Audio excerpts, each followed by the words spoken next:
president of the North Carolina Storytelling Guild. The North Carolina Storytelling Guild is one of the strongest state organizations in all of this country. And Nancy is our fearless and wonderful leader. Nancy and her partner Lonnie have taken adventure to the extreme. After retiring as a teacher for 23 years, she and Lonnie have traveled the world, usually hiking. App Trail, nothing, they've done it. Pacific Coast Trail, nothing, they've done it. And now, I'm gonna let Nancy tell you even more. Without further ado, Nancy Reeder.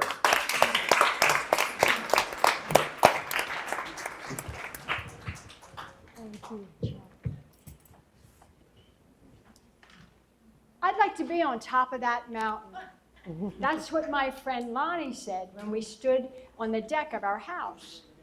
Now, we had been walking to see waterfalls, but after he said that, we started hiking on the Appalachian Trail. It was near our home in Franklin, which is about 60 miles from here. In the springtime, I saw all those hikers headed north, coming from Georgia.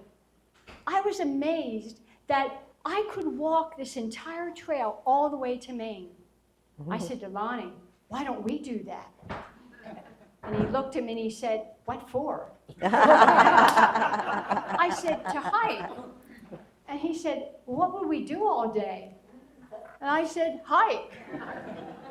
It took him a while longer to have the wanderlust, but we were soon planning our through hike. But we had another problem.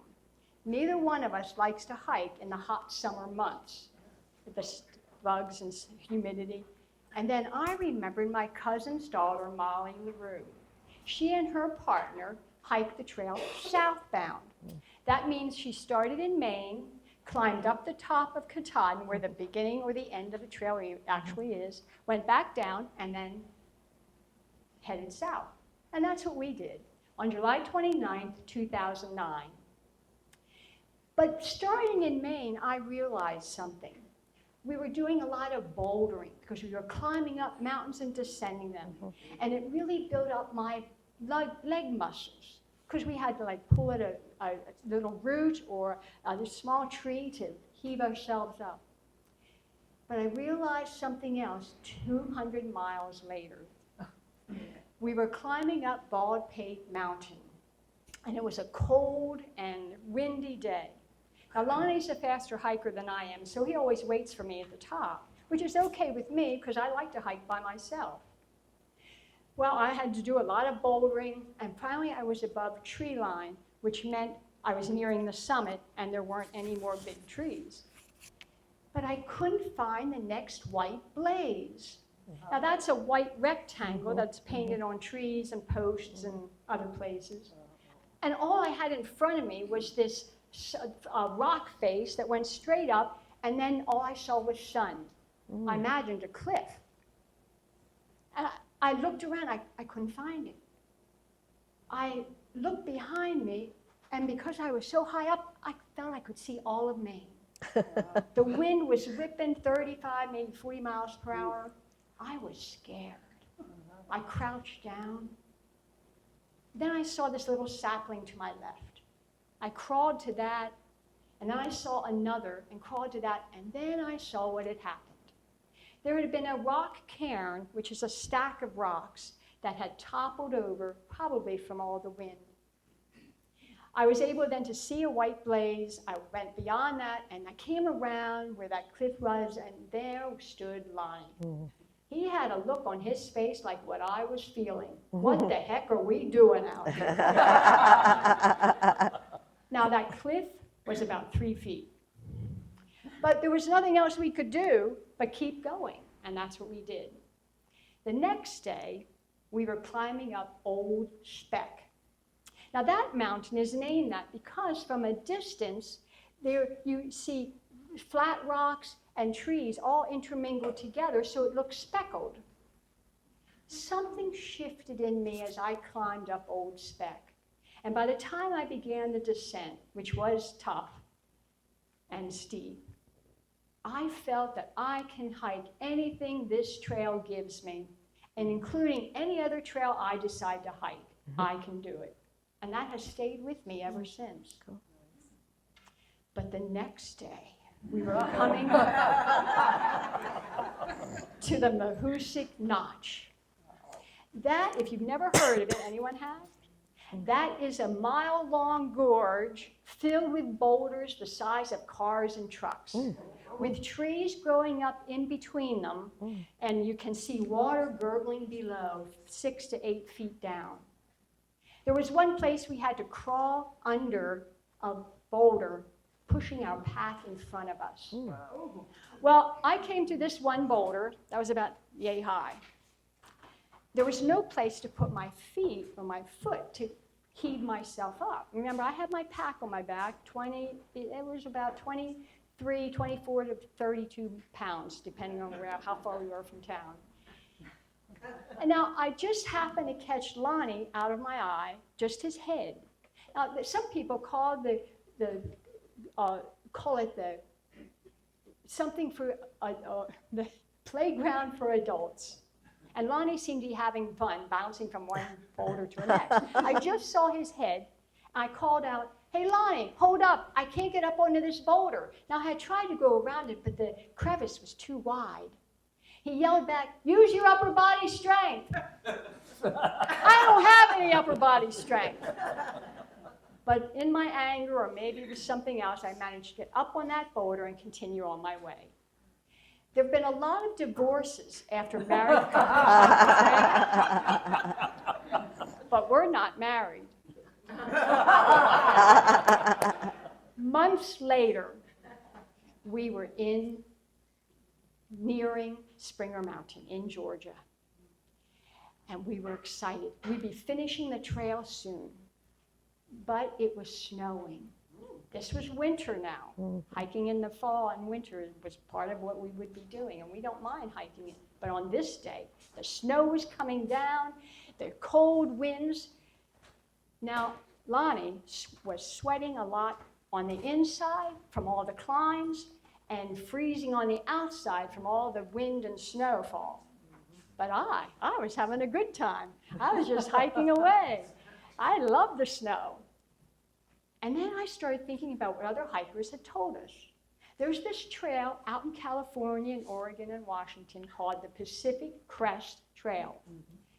And I said to Lonnie, as we're hiking in the snow, why don't we, when we get finished with this one, why don't we go out and hike that PCT, as everyone called it? We had heard from the other hikers. And he stopped. He turned around and looked at me, and he said, I knew he was nearing hyper, whatever it's called. And I said, Nance, we haven't even finished this one yet. Well, we finally did finish it, but not on that day. But when we got home, I started checking out all we needed to know about hiking the Pacific Crest Trail. Now, we both had the same 3 fears. One was rattlesnakes. 2, especially for Lonnie, was the desert heat. And 3 was the high altitudes where you're up above 10,000 feet for numerous days and going all the way up to 14,000 feet. Well, I found solutions for them all. And so finally, we were ready to go. We took a plane out to San Diego, and there, a nice family brought in hikers. They drove us 60 miles, along with others, right to the southern terminus of the Pacific Crest Trail. It was right by the Mexican border. And as we stood there getting excited to start our hike, I had to go to the bathroom. Well, there were people all around, so I started walking down the road that the Border Patrol uses. On my way back, I saw my first animal. It was a coyote. And it stopped running, looked at me, then kept going. Now, the coyote, you know, is a trickster. But that helps us to know how to.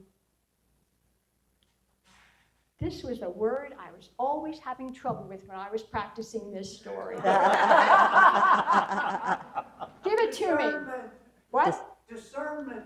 Discernment. Thank you, mister. Discernment, that's great. From all that being a whatever, I realized how important discernment is when you're in a new area that you've never been in before with them. Well, I got back to the terminus, we got our packs on, got set up, and we headed out. A couple hours later in the afternoon, or in late morning, I saw my second animal. I was leading at the time, and there in front of me was a yellow, orange, and brown snake, coiled with head up, looking right at me, eyes and tongue out, and the tail rattling. It was huge, about that big around. I wasn't scared as much as startled. Now, the ancient tribes, native tribes, would always say when one of them came upon a rattlesnake on the trail, she would take her time, talk softly to it, and then she would offer it gifts. Well, I had no gifts to give it, and I had to just stand there a moment. Now, I did have my camera, so I took some photos, but amazingly, they all were blurry. Now, this rattlesnake didn't want to leave. And some other hikers came up behind us, still rattling, still staring at me. I then thought, well, I'll just throw some rocks, not near it, but to the sides of it. And finally, it left its uncoiled, and it went up the brush, because there was brush going up the hill and down. We couldn't get around it. It went up, and it was as if to me, it was Grandmother Snake saying to me, "You're in my world now." So that took care of our fear of rattlesnakes. It helped us see. And also, we did see some more along the way, but that's another story. Now, as far as the elevations that I was concerned about, I had cough drops in my pocket, because sometimes in those higher elevations, I had a coughing spell. And regarding the desert heat, what we realized was that I studied what we could wear, and we had a floppy hat, but the biggest thing that saved us and was so wonderful was a sun umbrella. Now, it had silver on the outside and black on the inside. Lonnie cut off the handle of it, put some stuff around it that would stick, Velcro, and made a little holder for our strap, and we could tuck it in, and we could walk through the desert, feel the cool breezes, and didn't have to wear a hat or anything. And it was a luxury. In fact, the desert was one of our favorite places, especially for Lonnie. Now, when I finished, I did say about the high altitudes with the cough drops. Now I'd like to take you, I know what I want to tell you, that the seeds in the desert that year received the rain just when they needed, and the desert was beautiful. Cool. Colors everywhere. Cool. Now I want to take you all the way north to Washington. And I have to get a drink.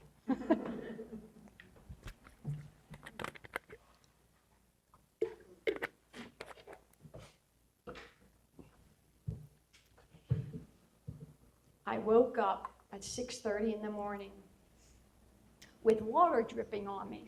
I looked up, and there was an icicle inside the tent. I looked outside, the ground was frost over it, and the sun was just coming up. It was cold out. It was September 23rd. I had put my shoes inside my sleeping bag, which I was so glad I had that night. Well, we ate our cereal with our Carnation instant milk, and then we packed up our gear and started up the mountain. Now, the trail was smooth, the beautiful view, and I have to tell you, on the PCT, you got views all the time.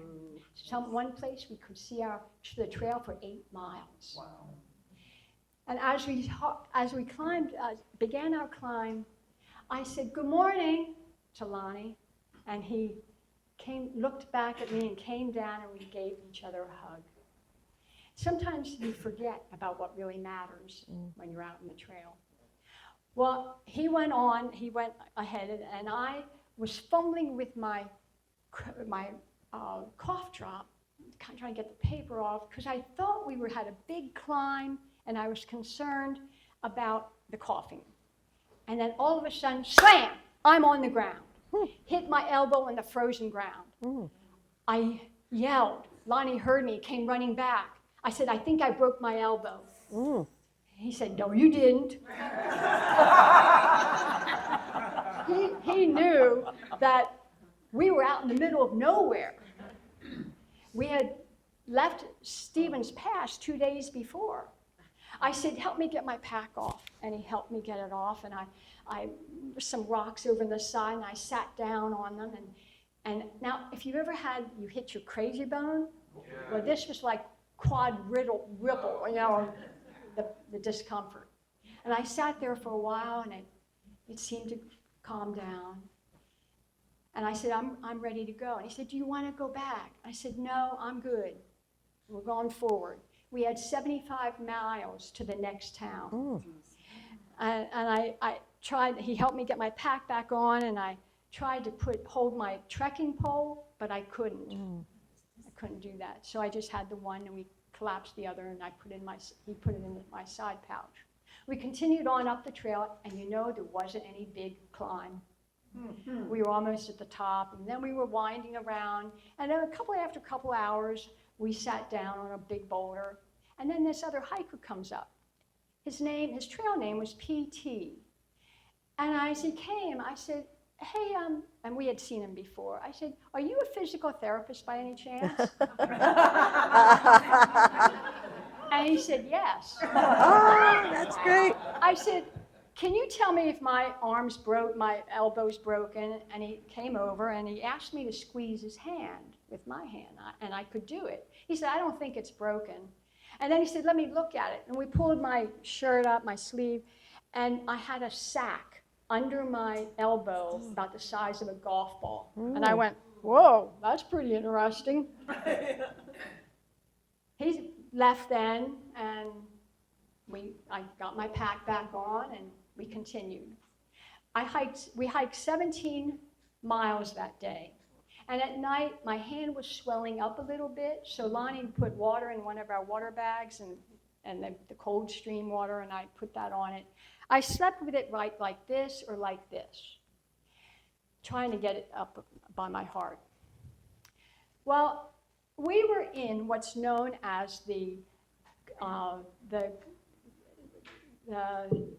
just a minute. We were out in the middle of nowhere.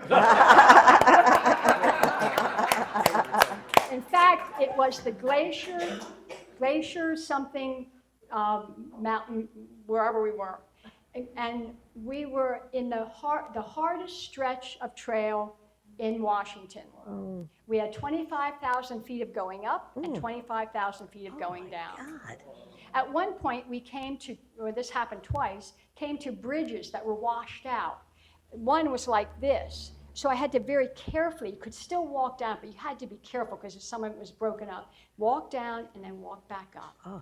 And then we came to another place where there was a big sign that said, "Trail closed ahead." Now we were switchbacking, which means you're going back zigzag. And we could see the trail about 20 feet down below. I sat on my bottom and kind of scurried down and got to the bottom. At another place, there was a big tree about 8 feet diameter that had fallen over the trail. And the only way to get by was to crawl under it. Now, Lonnie went head first, and then I pushed my pack to him. And then I came, and I was laying on my back, squirming. And at one point, I felt my bones clicking in my elbow. Now, I have to tell you, I had no pain the entire time. Wow. No pain other than that first in the beginning. I sometimes had my arm down, and then I could put it like this. I had a sleeve over it. The PT didn't suggest having it wrapped, but my hands swelled up, and we had sun gloves, and it was stretching them, the sun glove. Finally, we were 5 miles from the next town, and we were going. I fell on Wednesday, and this was now Saturday night. And the next morning, we had 5 miles to a town called Stehekin. We made it, and there, it was a big bus. There was a sign, and it only came a couple times a day, and we waited for that. And it took us down the dirt road to Stehekin. Now that is the only way you can get to this little village is by boat, because it's on Lake Chelan. Now, if anyone have you ever been on Lake Chelan, it's about a 50-mile narrow lake that goes down to the little town that's called Chelan. And there was a ferry there. There was a lot of tourists come to this place. And so we were waiting, after we had eaten lunch, we were waiting for the ferry to take us down to Chelan, because I was headed to the ER. As we waited, this woman looked over at me and she said, "Okay, girl, what'd you do?" I said, and I explained, and she said, "What have you been taking?" I said, "Motrin, but I ran out." Then she said, she fumbling in her purse, and she handed me 3 pills. And she said, "Now these are extra strength Motrin. And don't tell anybody I gave them to you." She was a nurse, and this was from her wherever she worked. Well, we made it to Chelan, and I'm in the ER, and we're talking to them and having a good time, and he had did the x-rays. And he said, "You don't have any pain?" I said, "No." He came back, then he said, "Well, it's broke." And we figured that, but, well, actually, Lonnie, I don't think, did think it was broken. He was surprised. But then the ER doctor said, "We don't have any orthopedic doctor here. You'll have to go to Wenatchee, which is 40 miles away." And we said, "Okay, we can do that." Well, that was Sunday. And so we got back to a hotel, and there I was looking in the yellow pages of the phone book. This was, we started the hike in 2014, and it's a long story, but this was now 2015. I'm not getting into all that detail. I'm writing a book about it, and you can read that. And so we had, I was looking through the phone book, and I see a couple group doctors of orthopedics. Then I saw this one that said, "Dr. Starkweather." I said, "That's the one I'm going to." Well, Monday morning I called, and his receptionist said, "I actually have a cancellation this afternoon." I said, "We'll be there." We took a bus to Wenatchee, and the bus dropped us right near his office. I walked in, and when they went into his where he was working with patients, he said, "I've had a lot of phone calls about you." Oh, wow. I didn't know it, but apparently after I made the appointment, he had called the ER, and they had talked back and forth. And he said, "So you really don't have any pain?" I said, "No, I have no pain." Well, the next day, he operated on me. Wow. Unbelievable. And one day, and he took care of things, and when I woke up after the surgery, there was Lonnie back by my bed, and so was Dr. Starkweather. He had been talking with Lonnie the whole time, and he wanted to stay until I came to. And he said to Lonnie, "You know, I have seen, it's been such a pleasure talking with you." Excuse me. "It's been such a pleasure to be with you. I have so many patients that make bad choices and do harm to themselves. And it was just a pleasure." Well, 2 days later, we headed home. We rented a car and headed back home. But we told Dr. Starkweather we'd be back next year to finish the last 80 miles. And he said, "I'll meet you here in Wenatchee and drive you the 40 miles to Lake Chelan." He was now semi-retired. And he did. And I have to tell you, he even had, when we got in the car, we flew in to Seattle, and then we took the train to Wenatchee, and he had all these directions and things for the trail. He didn't want us to get lost, and we had already taken care of all of that. He was so sweet. We drove us to Wenatchee, even took us down the winding road that you can see the lake for miles, that most people don't know unless they're local. And I realized when we finally came to the end of our journey, we were at the Canadian border, that we did it. I thought back to this event. And then we had permission to hike into Canada and stay at a motel and then come back home from there. And as we went down and began at that end, I just have to tell you, it was snowing, and it was coming down hard. And not only was Lonnie scared about getting whatever, I was too. And we made it then, and I look back at all of this. Dr. Starkweather's gone now, but I just realized maybe I was supposed to break my elbow. Oh. Thank you.